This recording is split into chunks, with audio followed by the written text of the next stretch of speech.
Welcome to the Giggle Podcast. I'm your host, Sal Grover. This podcast exists for cancelled women to have a voice in an era when most media is ignoring us simply because we stand up for our own rights and know that there is a difference between males and females.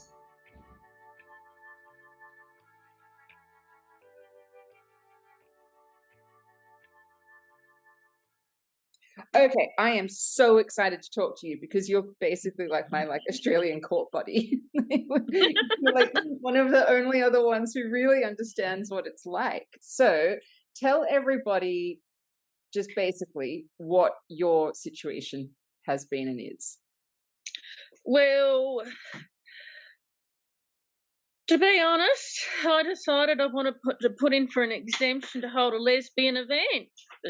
With things opening up from COVID and, we don't really have anything here in Tasmania that caters for lesbians or for gay men at all.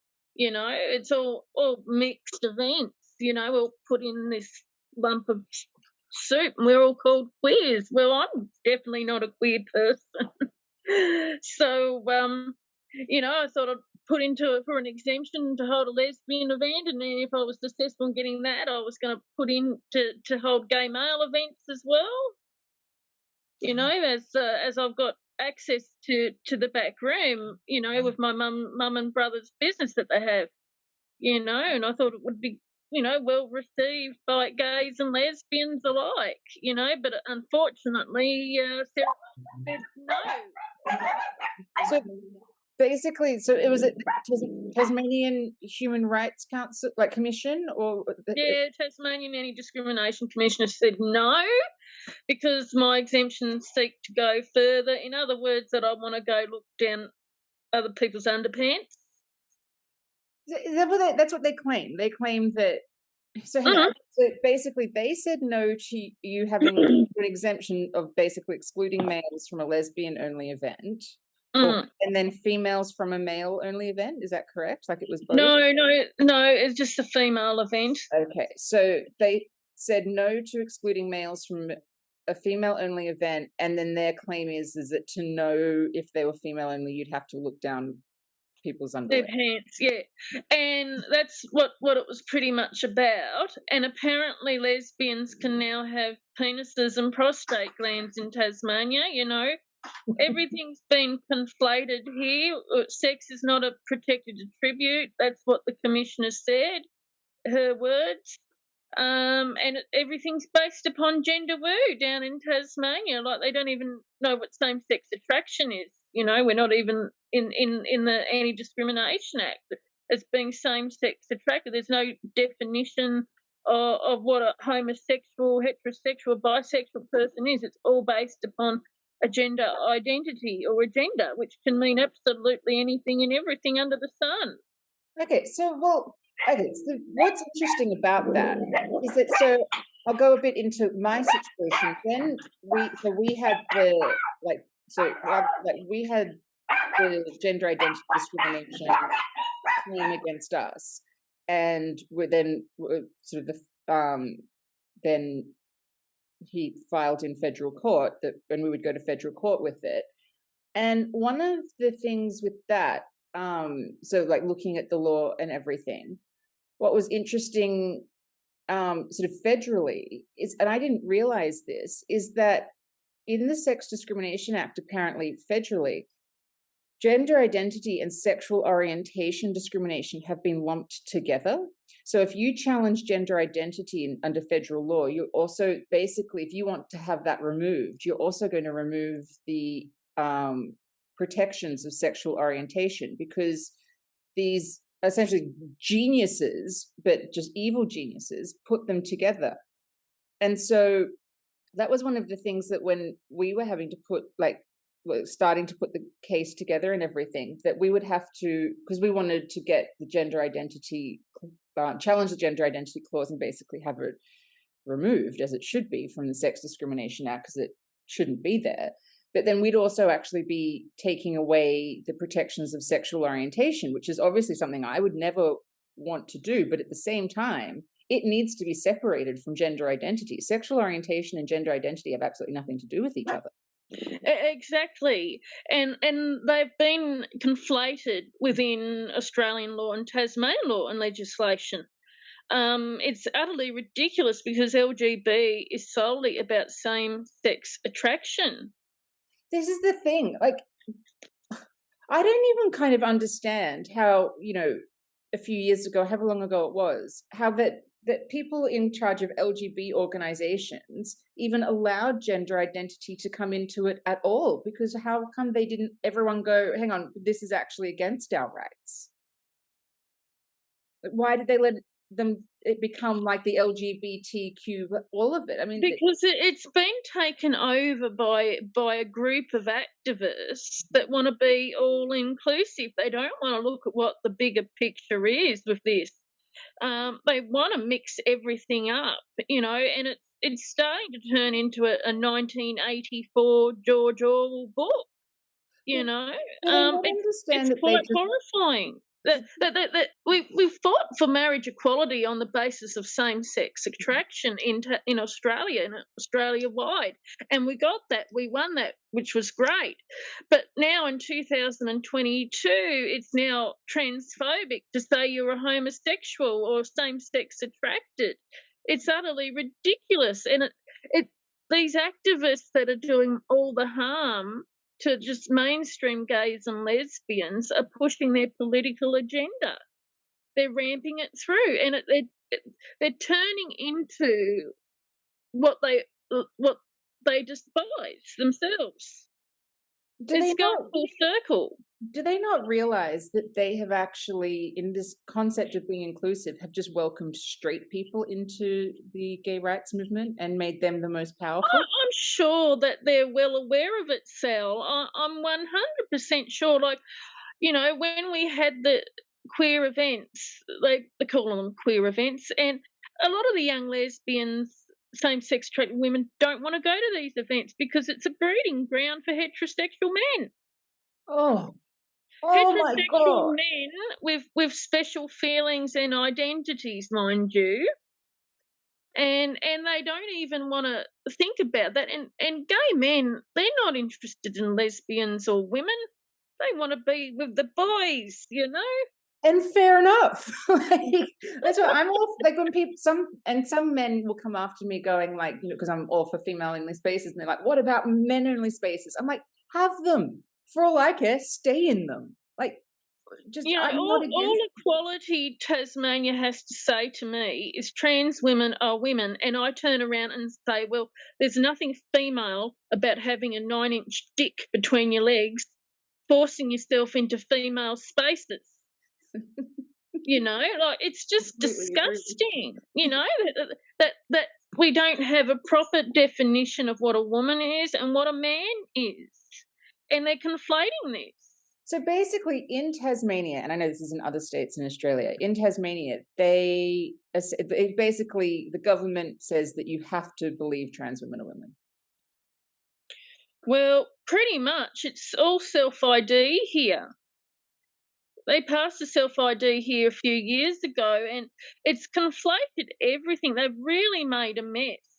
And everything. When they did pass self-ID in Tasmania, did they do that with public knowledge? Were people aware of what was happening?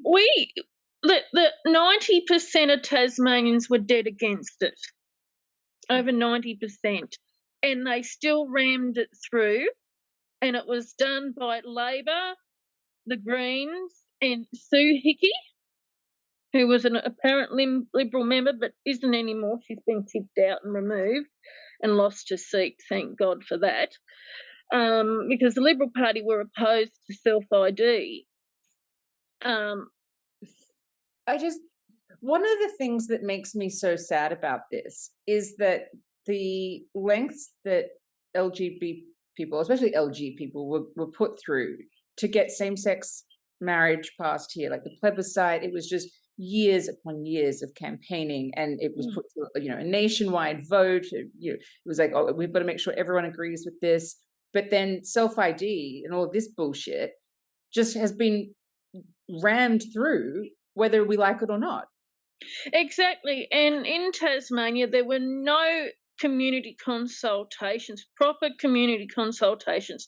They didn't ask the average lesbian and gay what we thought of it. Before we knew anything, it was just rammed through.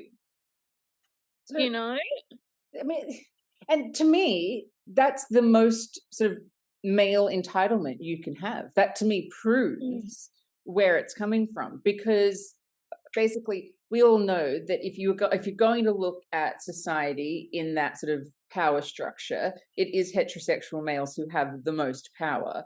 And so the fact that they can just get these laws pushed through, changed in their favor, proves they've got the power. See, being a lesbian isn't easy. It's not an easy life. It can be a wonderful life. I'm not saying it's not, but it can be very difficult because you always have males prying you off, wanting to turn you straight. And this is something that a lot of young lesbians go through, and this is why they don't want to call themselves lesbians. They want to call themselves gay or something else, because they feel like they're being commodified by the porn industry. I mean, completely. This is the thing. Like, I feel for, especially so all young women, but especially young lesbians in this day and age, because if you're looking at the options that they have, you have this sort of Instagram OnlyFans route to take, where it's all cosmetic surgery and sexualization, or you've got the trans man non-binary route, which is a different kind of surgery and completely denying reality. But which road do they take is basically, it seems to me, they've got these two options. There's very few that are just going, oh, this is me, I'm just going to stay how I am, or embrace being, as you say, embrace being lesbian. And it's just absolutely terrifying, because if you are a same-sex attracted female and all you're seeing is your sexual orientation fetishized on porn sites and being gaslighted, and what politicians don't understand is the harm they are causing the communities that are based upon same-sex attraction only. They are harming us. They are really harming us and hurting us. I mean, at this point in time, do you think that politicians can even get away with saying that they don't realize what's going on? Because there's enough information out there. Well, they like to make up excuses that they didn't know that there was a conflict between the L and the T. I think it's pretty obvious that there is a conflict of interest. And there are no amount of excuses that politicians in Tasmania can use. I completely agree with you. I just think, even a year ago, if they'd gone, look, we just weren't aware of it, you'd be like, okay, that's fine. It really wasn't going mainstream. But at this point, it's really hitting the mainstream. If you are going to claim ignorance, you're an idiot, and you're doing it on purpose, in my opinion. So, okay, so you were denied the exemption, and so what happened then? I appealed it, and we're in Tascat waiting for something to come to us in writing to say whether it's a yes or no. I'm expecting a no, which means it's going to be a High Court challenge. And so that's going to be you taking it to the High Court. And so basically, this is what you need the support for. Yeah. Because, I mean, it's a huge undertaking. I mean, for us, ours was federal court, but we were going to be challenging it constitutionally, which I'm sure you're sort of aware of bringing the Attorney General. 109, yep, a 109, yes. Yeah, and going So that's going to be the same, but at the High Court. You can't get much higher than that. Now, if I'm to lose at the High Court, it goes to the United Nations. Really? Because that's interesting that you say that, because I had a look at... So at the United Nations, it would be me versus Australia. Really? If it goes that far, yeah. Surely they wouldn't want that to happen, because surely they would see a lesbian woman taking Australia to court would be humiliating, wouldn't it? How can they say? Well, it's already happened in the past in Tasmania with Nick Toonan, and he went all the way to the United Nations court and won. What was And his then case? Rodney Croom then went afterwards to the High Court to have homosexuality decriminalised. Okay, so that He used the ICCPR. interesting, because Tasmania was the last state to have homosexuality decriminalised, wasn't In it? 1997, yes. Yeah, It's not too long ago. It's 25 years ago. It's just crazy that it's funny. I just can't even fathom that it's like that recent. I was in grade 7, or grade 8. That's just astounding. So, okay, so how long do you have now until you find out? Well, I could find out any time. It could be next week, could be the 6th of November at the latest. Okay. You know, it could be any time, and but it is what it is. If they want to fight, they're going to get a fight. Well, it's going to be interesting how it goes, because my feeling is that the T advocates and activists don't actually really want this challenged in court, because I think it seems pretty clear, and all of the legal experts I've spoken to, is that all of this gender identity discrimination stuff probably won't hold up in court once it's actually challenged. It hasn't properly been challenged, and that's the issue. And it's so muddled the law so much. And this is why it needs to be challenged, so they understand their boundaries. 100%. But we need to have boundaries. Now, where I'm at with everything, I believe we should have male toilets, female toilets, and a third set of toilets there for those that are trans and gender diverse. They can't force the whole population to give up their rights and their spaces just to affirm their feelings. It's ridiculous. Oh, completely. Because how I try and I say to people, it would be like, if you wanted to compare this to gay rights, it would be like saying we're bringing in same-sex marriage and everyone has to marry someone of the same sex. That's the only way you can compare it. Because gay marriage wasn't doing that. It was just saying we would like to have these same rights as everyone else. Trans rights are saying we want to change everyone else's rights to suit us. So it's complete nonsense. But my understanding, or my feeling, is that they don't actually want these laws to be challenged in court, because I think they know they won't hold up. That they would prefer it if they could just use them as an intimidation tactic. So my feeling is that they would prefer to keep it out of the High Court, because I think they will eventually lose. So it will be interesting. Well, I really think they want to lose at the High Court. That's the thing. I think they want it to go that far in Tasmania to bring about change. Well, so if they were to lose in High Court, what change would that bring for them? Well, they're going to have to, recognise biological reality, and they're going to have clear definitions of what sexual orientation is based upon, which is same-sex attraction. And things are going to have to be done a lot better in Tasmania. The fact that Equality Tasmania just wants to have a go at me and ridicule me proves how scared they really, really are.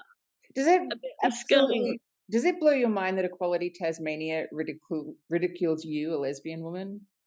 They're an organisation that's supposed to... Well, it's what to expect, because they don't even know what a woman is, and they don't even know what same-sex attraction is anymore. The whole Equality Tasmania's been taken over by trans activists and Rodney the Croom as the president. And who is he?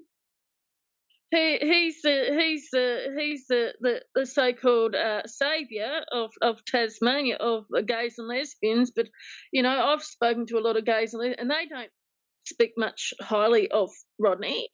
They all have had their problems with Rodney in the past, and they don't have much to say about him.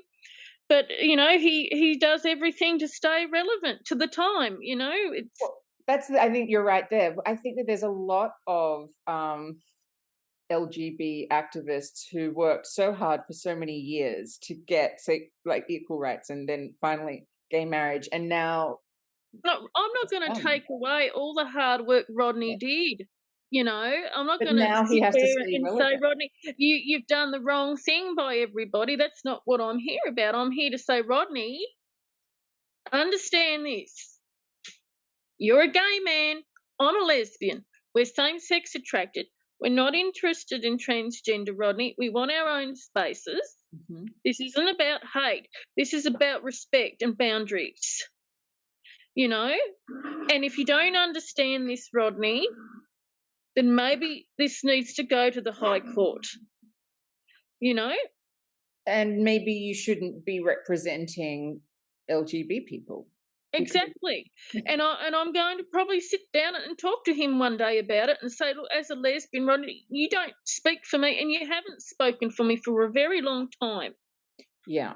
So, I mean, do you know what the population of like LGBT people in Tasmania is? Well, it would be roughly 10% of the state. So you would assume out of a population nearly 600,000, there would be 50,000 people that would come under that whole umbrella term. Mm-hmm. But at the events that they have dwindling numbers going to their events because gays and lesbians aren't interested. So basically, the only people going to these are heterosexual non-binaries. It's just the only people going to LGBTQ alphabet events are, straight people. It just, how do people not? And the drag queens would go. They're the pin-up boys, of the whole movement, the drag queens. It's it's a laughing stock. Yeah, they're making themselves a laughing stock, and the rest of Tasmania just looks at them and, oh my God, what are these fruitcakes doing now? So, is that what the attitude is in Tasmania? Have you noticed that there's sort of a backlash to? Oh yeah, there's definitely a backlash happening. Whether we see that within the media is another thing, but there's definitely a backlash, because what we've got to understand is 40% of Australians did not vote for marriage equality, and we only just got over the line with that.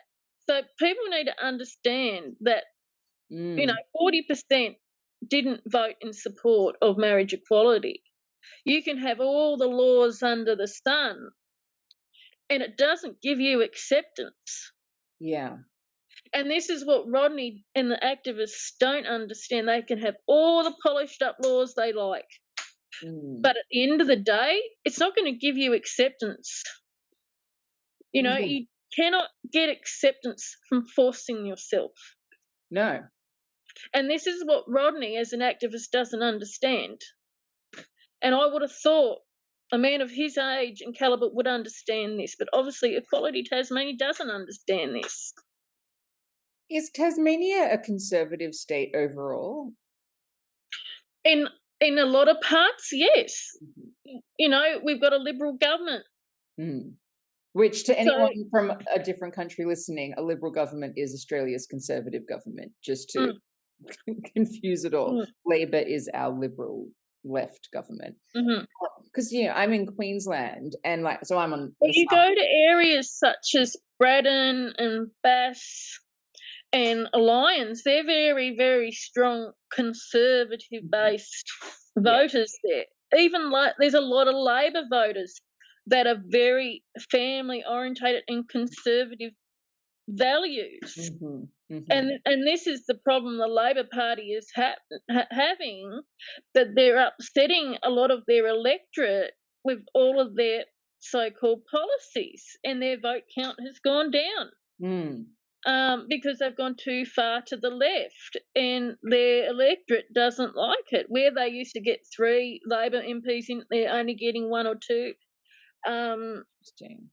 So it's really interesting, because I'm, as I said, I'm in Queensland. I'm in the southeast of Queensland, so we're quite, it's not as conservative where I am, but it still is pretty conservative, I would say, from other places where I've lived.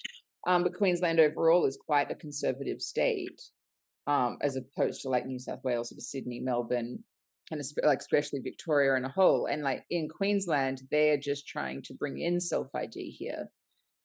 and again, gaslighting everybody of what that actually means, the same as what's happened everywhere else. And politicians here won't even speak to women. I've tried. The Attorney General in Queensland, won't meet with me. Puts out press releases claiming that they will speak to all stakeholders involved in bringing in self-ID, but then are only, again, talking because to Labor only cares about their political agenda. That's what it's about. It's about erasing women. Mm-hmm. It's about erasing sexual orientation based upon our sex. Mm-hmm. So what are we going to be left is this made-up utopian world where there's no male, no female, no nothing. It's just a 1984 George Orwell Animal Farm. So this is what we're looking at. These are Marxist beliefs based upon identity politics. I listened to a really great podcast the other day. It was Megan Murphy talked to James Lindsay just after he'd been banned from Twitter. And I'm a fan of a lot of James Lindsay's work. I'm not a fan of him overall as a person. I think he can be pretty misogynistic to women, especially to feminists. I don't think he completely understands what feminism's about and hasn't bothered to learn.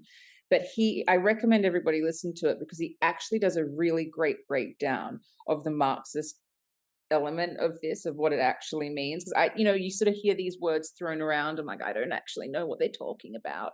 Or like sometimes those words can be really scary and you're like, oh gosh, is this helping it at all? But he was explaining that basically, I'm going to absolutely butcher this, but that what was once sort of I think it was like property rights and all of that under Marxism and how the power came with that.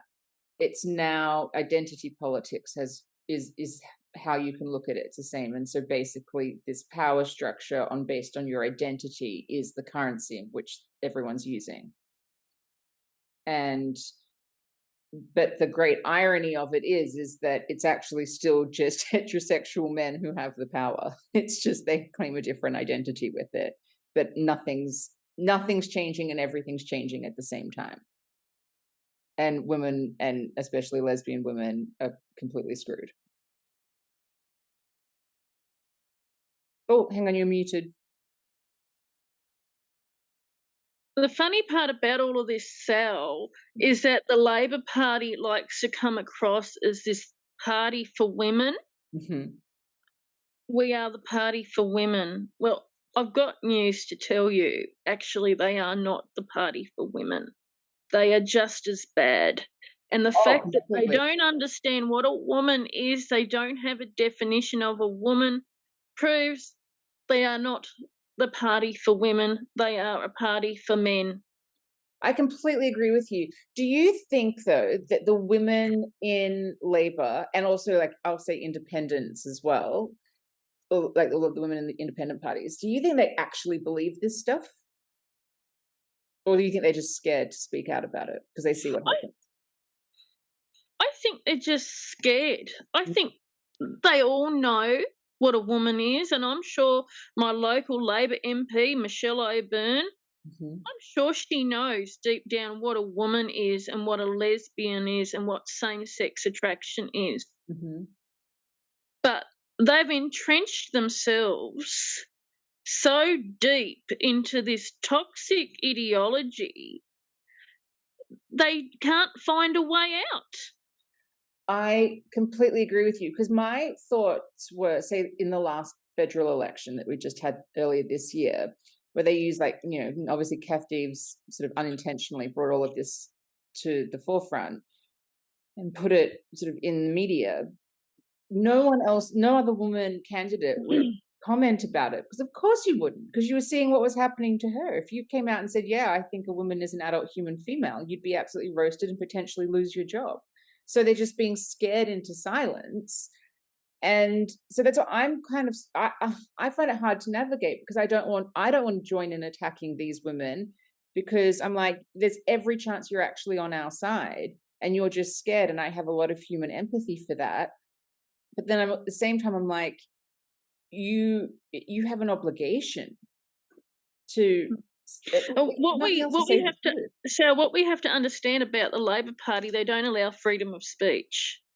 or freedom of expression. So you have to go along with whatever the party says. Yeah. If you speak out, you could get kicked out. It's scary. Okay, so that's the scary part.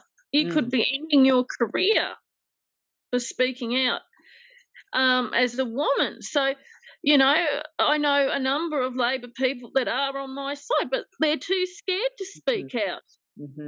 They're too scared they're going to lose their job, their livelihood.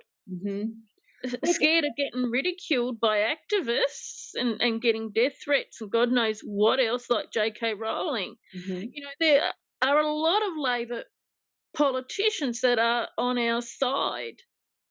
You know, they may not show it, but they are behind the scenes.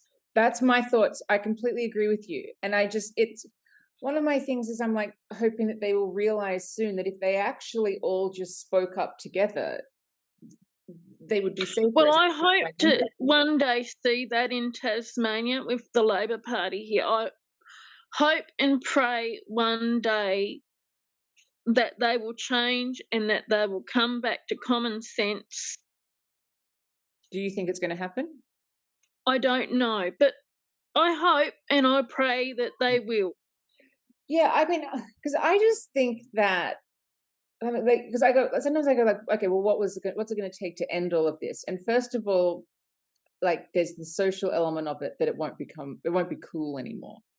That like the kids will lose interest in it. That's bound to happen because all fads have a lifespan. I think apparently I read or heard recently something like 8 years or something is the lifespan of something like this, which is interesting. And I don't know. The kids have been indoctrinated. Like when I was at school, we didn't even know what gay and lesbian was. We didn't even know how gays and lesbians had sex or anything. Didn't even know. I think I was in college and I was in my life skills class and we were doing sex ed and we didn't want to know about any of what Flan wanted to say. And I had my hand up and Flan goes, "Yes, Jess." Flan, how do gay people have sex? You should have seen the look on his face, poor Flan. Right, radish, red. And one of the girls, Lisa, said, "Yeah, Flan, we want to know." Oh my God. That's amazing. And all the teachers' aides were up the back and they were laughing their heads off. I actually remember when I would have been like 11 or 12, I was in grade 7 and my mum asked me if I knew what a lesbian was. And I was so like, as you are at that age, like, when a parent asks you anything about sex, and I just said, "Oh, it's when two girls love each other."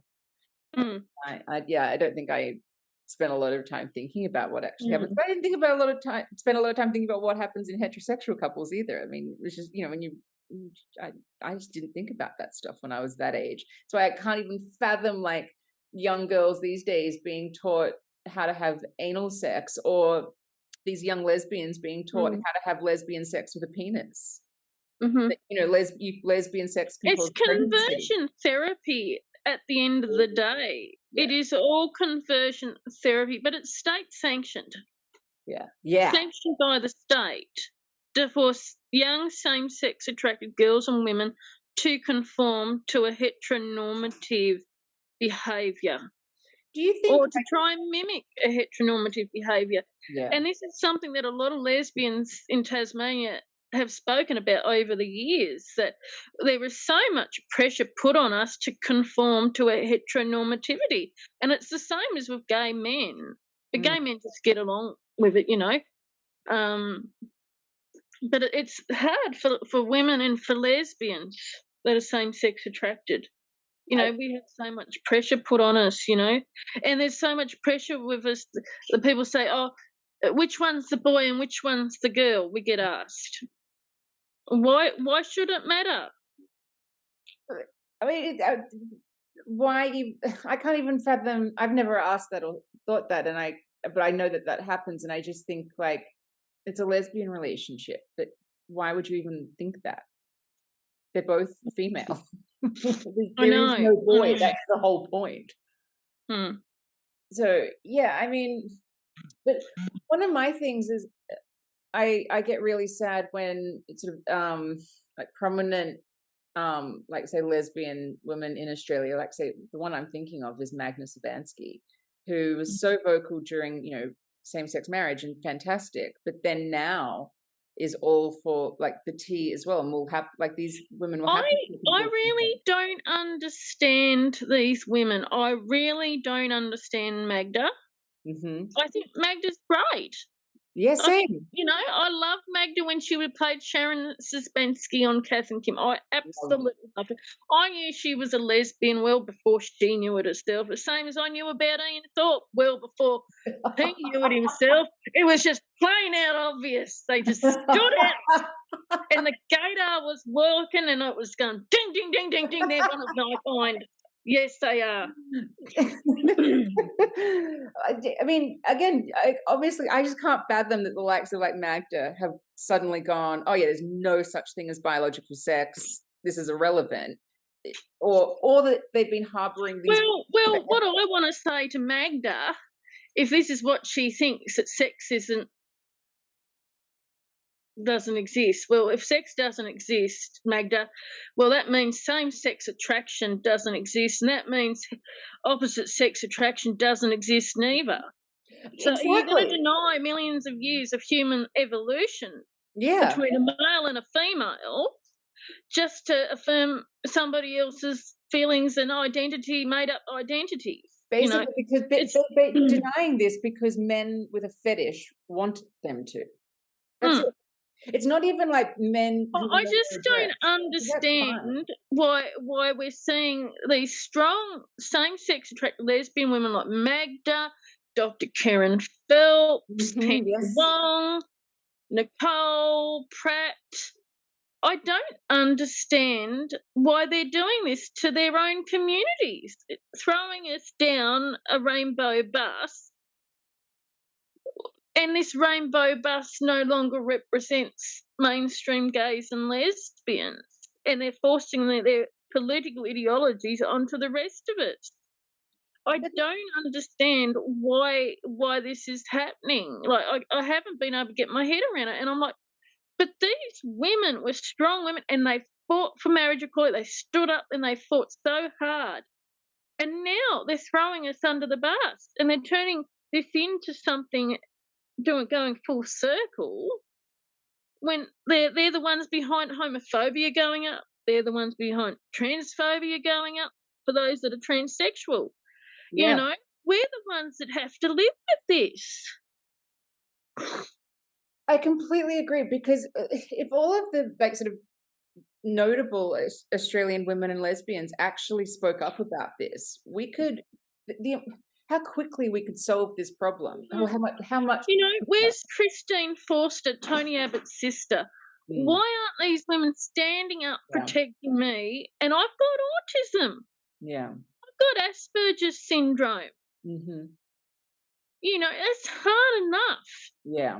And you'd think these women would show some compassion towards me and listen to what I got to tell them. Mm-hmm.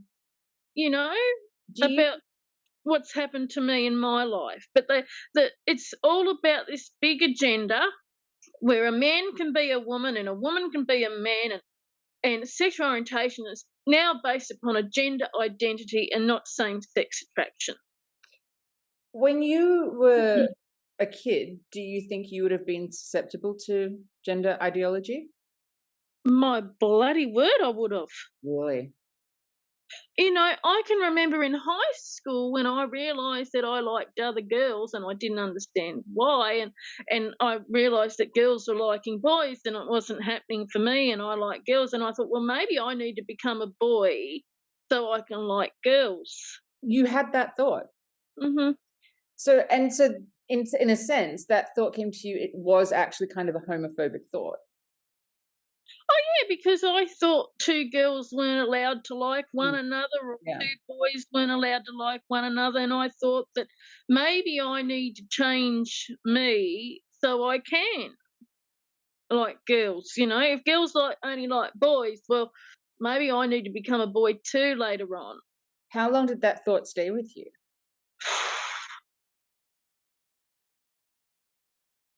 Quite a while. you know, and I did have a plan in the back of my head. If I got 21, 22, I was going to do it. And So I you got were to aware that it 21 was and something that 22. happened? I got to 21, 22, and guess what I did? Nothing. And I'll tell you why I did nothing. Because I found a group of women that were lesbians. Amazing. What was the group? You know, and I became friends with some older lesbians, and they helped me through it all. Oh, I love that. That just gives me chills. So, like, was it just like a social group, or? Yeah, just someone to talk to and go and visit and have a chat with, you know, and talk stuff through. They were all educated women, lesbians, you know, and activists too. And, you know, some of them would be 80 now. Wow. You know. What year was this? Probably would have been the early 2007, 2008. Okay, so it wasn't, so homosexuality was legal at this point. Yeah. Yeah. But So, you know, I didn't fully come out until I was about 18, 19, which is pretty late, you know. Well, I think it is, you know. And I had my first girlfriend at 19. That didn't go down too well. how was your family with it all? Oh, my mum was devastated. Really? Yep. Oh, I'm sorry. Yep. She put me in the car and said she was taking me to the casino, and she didn't. Instead, she took me down to her brother's church down at Lagana, and they were all praying over me. You're kidding. You know, pray the gay away. You actually experienced that? Oh my God, Jeff. And after that, I didn't speak to my mum for 3 or 4 months. Fair enough. And I came home. She dropped me off at home at my grandfather's and my father's, and I walked in and I was upset. And Pop said, "What's going on? How was the casino?" And I said, "It wasn't the casino." And he said, "What was it?" "Well, they were trying to pray the gay away." And my grandfather couldn't believe it. So you had support from him? Yeah. Oh, and he was 86 years old. Wow. And did your mum come around? It took her a while. Yeah. It took her a long time to come around. Yeah. But is she still around now?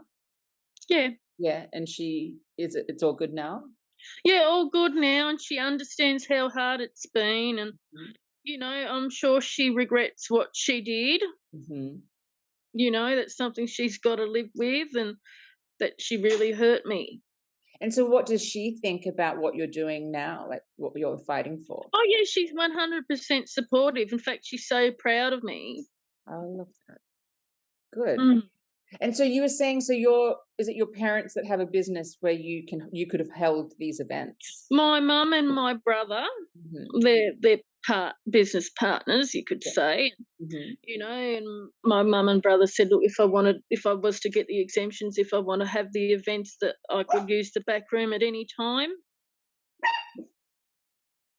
And so basically, the first event you wanted to throw, wasn't it a drag king show, a lesbian drag king show? Is that right? Yep, that's right. Oh, that would be so. I've not seen like a drag king show. I don't know much about them. Is it this part of like the lesbian community? It's definitely a section of it. That like cross-dressing. Is there even such a thing as cross-dressing though, for women? Because we can sort of wear, like, you know, I mean, like I'd wear a suit and no one would really flinch, I don't think. So is there cross-dressing for women? I would assume so. You know, you get male cross-dressers, don't you? Males impersonating women and women impersonating men, and it's all based upon a gender stereotype. Oh, completely, yes. But it's just in terms of like, say, well, especially as we know, like heterosexual men cross-dressing, it's this fetish. say I'm a heterosexual woman. But there's a difference with drag, because drag is about money, making money from it. Interesting. It's a business. It's mainly business. The same as with Dame Edna Everage. Yeah. And Mrs. Brown's Boys, a man dressing up, impersonating a woman. He doesn't do it probably because he wants to do it all the time. He's doing it because he wants to make money out of it. I wonder if, there's obviously an element of artistic expression there. And for me, I there's certain aspects of like drag queen, let's say, like that I have always appreciated. Like I think there's some really talented drag queen performers. One of the most talented performers, and this person, I would call them a homosexual transsexual. Mm-hmm. The most famous of the lay girls would be Carlotta. Yeah. And Carlotta is a wonderful, wonderful person. Have you met them?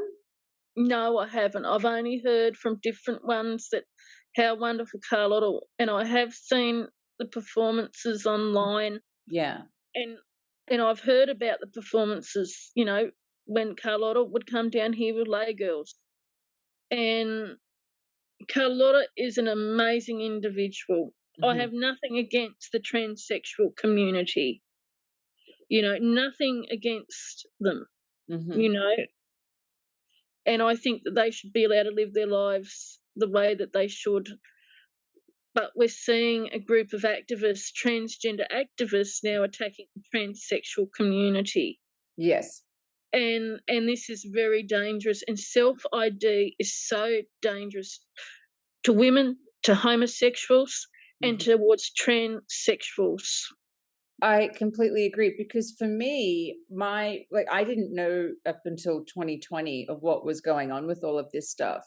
And my knowledge, in experience, I'd met some transsexual men in my life, like so males who were cross-dressing. This was when I was living in West Hollywood, and they were always like really like lovely, and I always say like they had great sense of humor about themselves. They knew who they were. They knew they were. Yeah, and the transsexuals know what their biology is. They know that they're male or they're female. You don't need to tell them that. They know that. And they don't force themselves into gay spaces. Exactly. Hang on, but hold on one second. We're seeing that the transgender movement now bashing down the door onto gays and lesbians and onto women in their spaces, and they don't care about anybody else's rights. They only care about themselves. Now, I'll tell you something about my brother's business. And my brother employed a transgender, and this transgender went and put a brown paper bag with writing on it, a gender-neutral toilet over the female toilets. Now, we run a nightclub of a night time there 2 nights a week. The transgender was putting females at risk. Now, if a male was to walk into a toilet that's supposed to be for women but it's now been turned into gender neutral, a man could rape a young girl or a young woman in that toilet, and we would be none the wiser. And you know what, and I completely agree with you, but even if that doesn't happen, just the fact that women's boundaries are being exploited from a male being there, just the I know, and they don't care. They only care about themselves. And I seen that there, and I went up and I ripped it off the toilet. Good for you. I did. Twice I did that. Because I'm not having my boundaries disrespected by somebody who thinks they are a woman when they have a penis. That's amazing. That's amazing that you ripped the sign down. Yeah, I said to my mum and my brother, I said, look, we have a safety issue here. I said, if a woman was to be raped in a toilet that was supposed to protect her, and a man went in there after her, I said, not one lawyer is going to defend you. Not one lawyer in this country.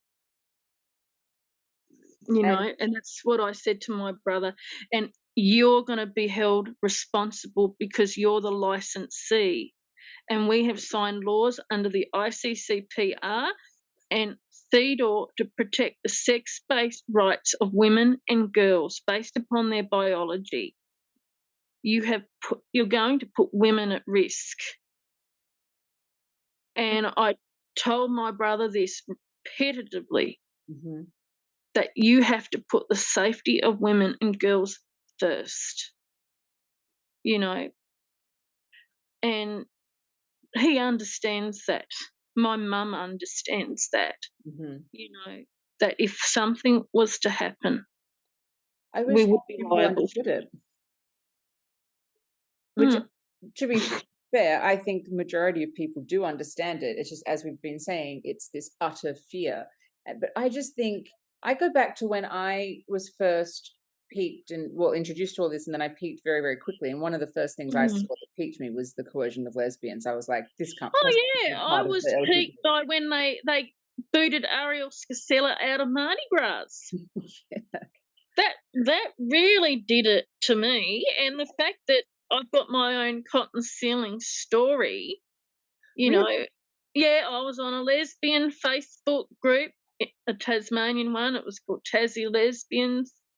And I was talking to this person. I knew what he was. I knew he wasn't a woman or a lesbian. I knew. But the admin didn't pay any attention to him. I can tell. Just you can tell. Yeah. And they don't hide it very well. No. None of them really do. And he wanted to come up and spend a week with me. He wanted to come up on a red line bath sale. And I said, oh, no, sorry, but I'm same-sex attracted. And the next thing I know, I'm being abused, called a genital fetishist and everything. On Facebook Messenger, this happened. And I called my older lesbian friend and I said, Pauline, do you want to have a look at this photo of this trans that's been harassing me on Tassie Lesbians and want to come up and spend a week with me on the bus? And she said, what? And I said, yeah, send me a photo. I want to have a look. And I sent her a photo and she looked and there was silence on the phone and she said, I said, are you all right? And she said, that's not a lesbian, that's a woman. That's so-and-so, and he's married to my niece and is the father of 2 girls. What? Oh, my God, my skin is crawling. And she said, and I know because I was at the wedding and she sent me the photos of her at the wedding and the bride and the groom in the background. Oh, my God. I mean, I didn't realize Tasmania was such a small place. And I'm like, what the bloody hell is going on here? And when she looked at him and she yelled out to her daughter, she said, Sarah, come and have a look at this. Who's this? And Sarah goes, oh, that's so-and-so. He's married to my cousin. Oh, my God. Yeah. Oh, yeah. Oh, God. So anyway, I added my friend to this group and she got on there and she hounded him out and told the admin and said, look, this isn't a woman or a lesbian. This is a man. He has a penis. He's not a lesbian. Kick him off. Did he get kicked off? Oh, she removed him. That's actually, I'm surprised, and that's actually a really cool ending to that story because I was expecting you to be kicked off. Which is sort of in these days more and more is what's happening. Like so many women, if they complain about. Oh, well, the women that are allowing it, I would assume that they have internalized homophobia towards other lesbians as well. Yeah. And that's what I think it's about, like I'm very protectful of women and their rights, and that, but you see this other group, they don't give a shit. Yeah. And the fear, as we were saying before, they also have because they don't want to be seen as being transphobic, but they're being seen as being lesbophobic. But you speak up to these women, they will kick you off their group. Yeah. That's what's crazy to me is apparently being transphobic is the worst thing in the world, but being homophobic and misogynistic is completely accepted. How people can't see that this is what's happening. I don't know. It's a reversal. You see, they're going full circle. Yeah. It's an old Taoist belief that you eventually turn into that which you despise. So you go full circle. Oh, yeah. But it's even interesting that you're right, and I've heard that. I pretty much every day, but if not every day, every second day, I actually stop and ask myself, I'm like, am I right? Am I a bigot? Like, am I completely crazy? And I've just like crossed over into the worst thing ever, and I'm actually harming people's rights like they claim. And I can find no evidence of it. I'm just like, all I can see is men trying to force themselves into women's spaces, into women's sexuality, into women's sports, and gaslight us and tell us that up is down and dry is wet and hot is cold. Yes, well, the whole movement, it's just regressive. Yeah, there's nothing to it. They are a regressive movement, and they're going to end up destroying themselves over this. You can't bottle down the truth forever. Sooner or later, it comes to the surface.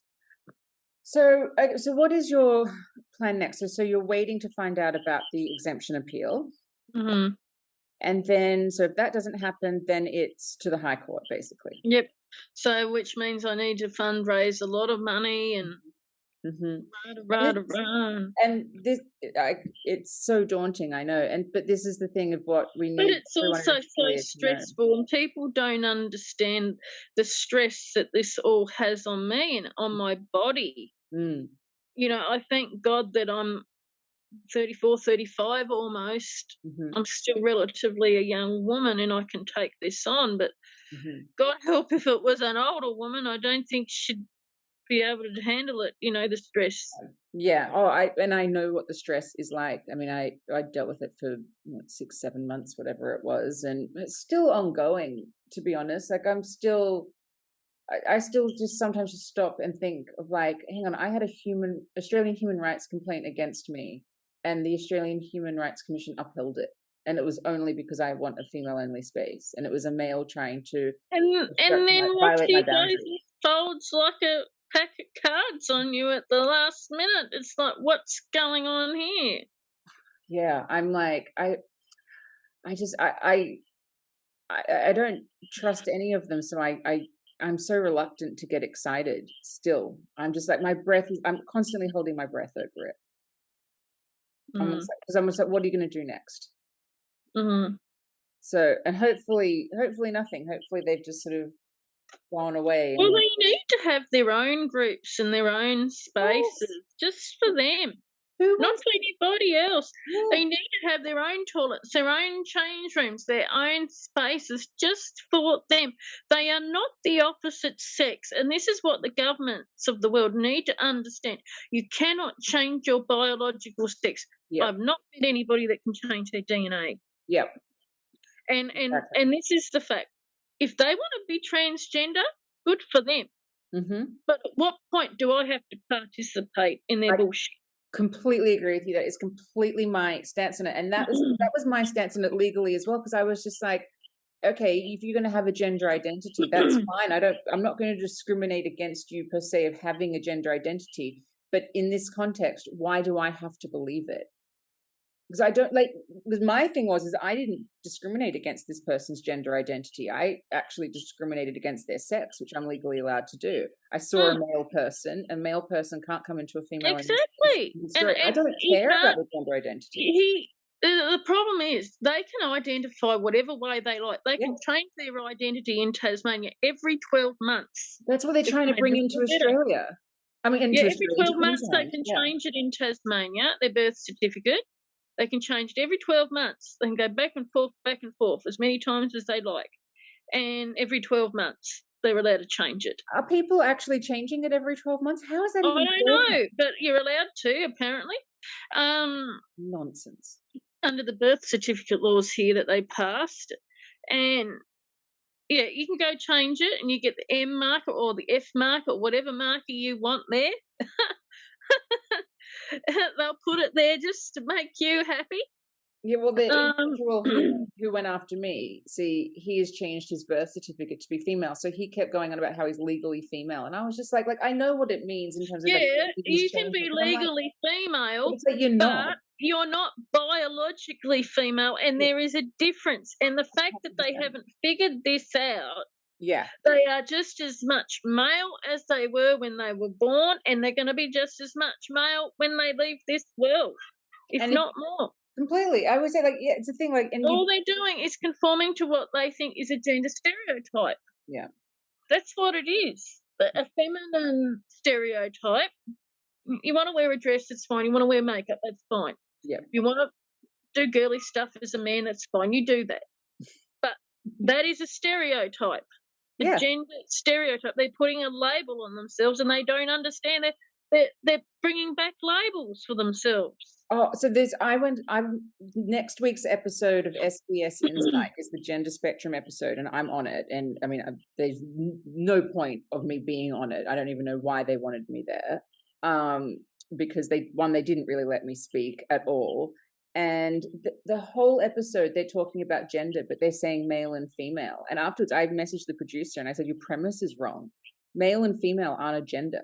They're sex. They're immutable biological sex. Masculine and feminine is gender. It is, and this is what they're conflating. Yeah. And the trans lobby activists like to confuse people. Yes, and especially people that aren't educated on this. Yes, and if you want to conform to a gender stereotype and you want to change your body to look like that gender stereotype, that's fine. But you have not changed your sex. Right. Bottom line, and they don't want to understand that. And if you say, look, I'm same-sex attracted, I'm having events for those that are like myself, and you need to respect my boundaries. They crack up, they're carrying on, and call you all the labels under the sun, and they, and I just think, well, if you're going to do that, you do that. I'm going to do what I'm doing, and that's it. I completely agree. And I think if you're going to go and try and force yourself into a space or platform or an event that no one wants if I had a transsexual come up to me, let's say I get my exemptions at the High Court and I'm doing really well with my events and stuff. I had a transsexual come up and ask me, Jess, do you think you could do an event for us like once every couple of months just for the transsexual and transgender community? I would be open to it. Yeah, I would be open to it, to helping them have their own event just for themselves. Yep. But at the moment they're calling me bigoted. I know, it's just I have to laugh because otherwise I'm going to cry because I'm so frustrated. But okay, so let's wrap this up because I really want everyone to be so clear that that sort of this journey that you could be going with, and it's something that this will be so huge in Australia, and I want people like in other countries Australian feminists who have been supporting to really sort of put their weight behind Australian feminists now. Like, we need the help of the UK women and American women, and we need help all around the world to fight this. We really do. And because and we'll continue. This is going to be a really important case. Yep. A test case. Yes, and you really are amazing for taking it on, and because basically it's women like us who are going to be the ones that can take it on. Big institutions like school, like female-only schools and things like that aren't going to, because they have religious exemption a lot of the time. So it's going to, challenging these laws is going to fall just to individual women, which is scary. It's intimidating. It's stressful. It's exhausting, but it's so necessary. But so you've been so awesome to talk to. Because we've only ever messaged with each other, so I'm so excited that we finally had to chat. You are just awesome and hilarious and delightful. I just love every second of it. Thank you so much. Yep. Thank you so much for listening. Please don't forget to share this podcast in all the usual places, as it's so important that we not only celebrate women's voices, but ensure that they're heard. For questions and episode suggestions, please post and comment on Giggle Talk using the hashtag title Giggle Podcast. All episodes are brought to you by the Giggle app, a female-only social networking app where women all around the world can connect to have a voice in a male-free environment, or to find roommates, give and get freelance work, lesbian dating, professional networking, and much, much more. Find it on the App Store and Google Play. Just search Giggle.